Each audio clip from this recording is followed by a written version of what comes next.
एक लश्कर इस्लाम का भारी सोफर होता है। एक लश्कर इस्लाम का भारी सोफर होता है।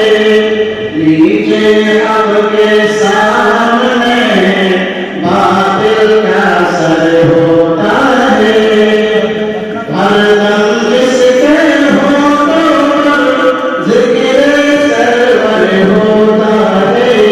बेशक उसके वास्ते जामे को सर होता है। नाम कहा अम्मा जी को? जिस घर में जिस बिस्तर पर सोना है सबको काबिल। जिस घर में जिस बिस्तर पर सोना है सबको काबिल। कैसा वो घर होता है, कैसा बिस्तर होता है।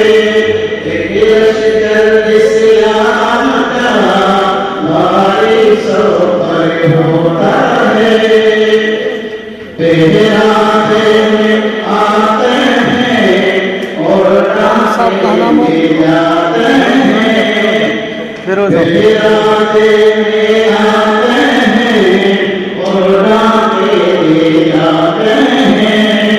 आज कल के वक्त में ऐसा अक्सर होता है। एक लश्कर इस्लाम का भारी सोफर होता है। झुमका कंगन और पायल ये सब नकली गहने हैं। औरत का असली गहना उसका शोहर होता है।